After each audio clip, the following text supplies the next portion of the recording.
FAR.F4.M4. Welcome back. Today we're tackling bonds. Part 1, and Jenna, I think this is where a lot of FAR candidates suddenly feel like accounting became finance. It definitely feels that way at first. But this module is actually much simpler than it looks if you keep asking one question. What is this bond really worth today?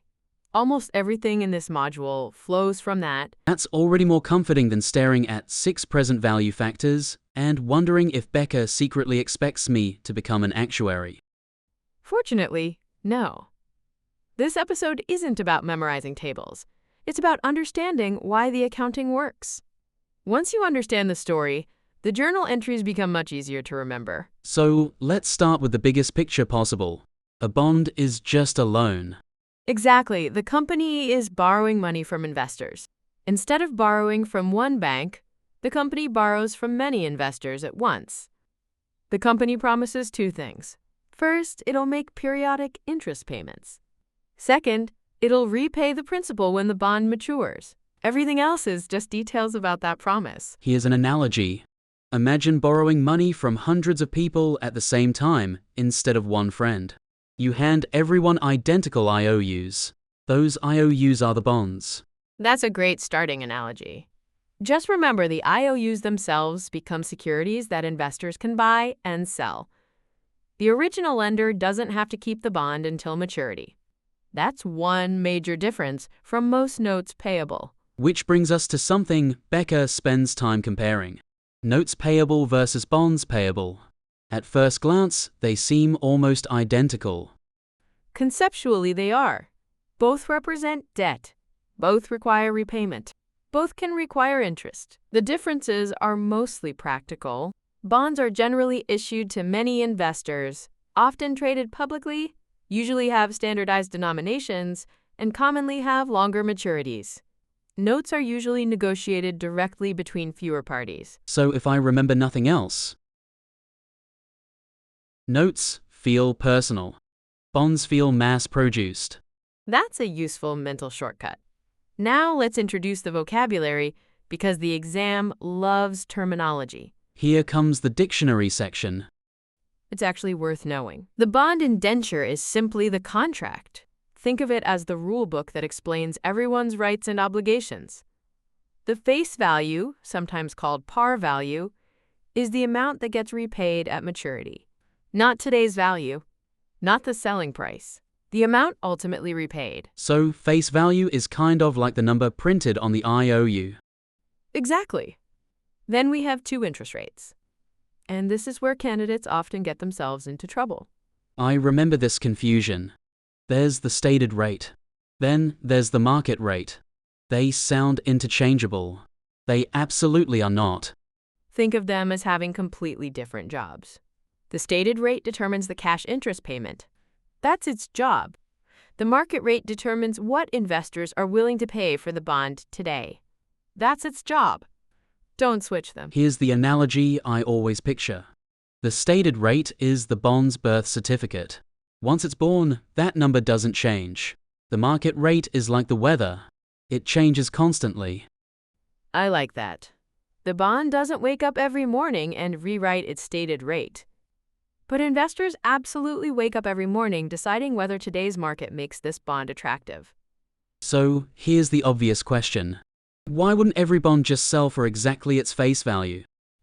Because investors compare your bond with every other investment they could buy.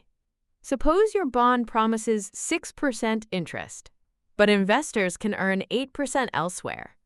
Why would they pay full price for your less attractive bond? They won't. They'll only buy it if they receive a discount. So the lower interest rate forces the company to lower the selling price. Exactly. Now I'll flip the situation. Suppose your bond pays 10% while similar investments only pay 8%. Now your bond is especially attractive. Investors compete for it. They're willing to pay more than face value. That's a premium. So here's the entire premium discount decision. If the stated rate is higher than the market rate. Premium. If the stated rate is lower than the market rate. Discount. If they're equal. Par. Perfect. That relationship is one of the highest value ideas in this module. Don't memorize isolated cases. Understand the economics. People pay more for better cash flows. People pay less for weaker cash flows. That actually makes it feel surprisingly logical. Accounting often does. Once you stop thinking about memorizing entries and instead think about investors making rational decisions, everything starts fitting together. Now Becca introduces something that initially scared me. Present value? Most students panic because they think they're expected to become human calculators. That's not really the point. The point is understanding why present value exists. Money today is worth more than the same amount received years from now. So future cash flows must be translated into today's dollars. Here's another analogy. Someone offers you $1,000 today, or $1,000 5 years from now. Same dollars. Different value? Exactly. Time matters. That's why bond pricing isn't just adding future payments together. Those payments happen over time. So each one gets discounted back to today's value. And Becca breaks that selling price into 2 pieces. Yes, this is another huge mental model. Every bond price is really 2 present values added together. First, the present value of all future interest payments. Second, the present value of the principal repayment at maturity. Add those together and you have the bond's selling price. I love that. Instead of one giant mysterious calculation, it's really just 2 piles of future cash. Exactly. Interest cash flows, principal cash flow, present value each pile, then combine them. Now suppose we issue the bond. How does the balance sheet show it? At issuance, the liability begins with face value. If the bond sold at a discount, the discount reduces carrying value. If the bond sold at a premium, the premium increases carrying value. So, carrying value isn't another completely separate number. It's really just adjusted face value. Exactly. Think of carrying value as today's accounting value of the liability. For a discount, face minus remaining discount. For a premium, face plus remaining premium. Here's the analogy that helped me. Imagine face value is the destination on a GPS. The carrying value is where the car happens to be today. That's actually really good, and it naturally explains the next concept. Because regardless of whether you started above face value with a premium or below face value with a discount, you always end at face value when the bond matures. So discounts slowly climb uphill. Premiums slowly slide downhill. Both eventually arrive at face value. Exactly. If that picture stays in your head, many exam questions become much easier. Now, let's talk about bond issuance costs. Because this seems weird. You spend money issuing debt. Why doesn't that simply disappear immediately? Because those costs relate to obtaining financing that benefits multiple future periods. Under the treatment in this module, bond issuance costs reduce the carrying value of the liability and are amortized over the bond's life using the effective interest method. So they're treated almost like an additional discount. Conceptually, that's a helpful way to think about them.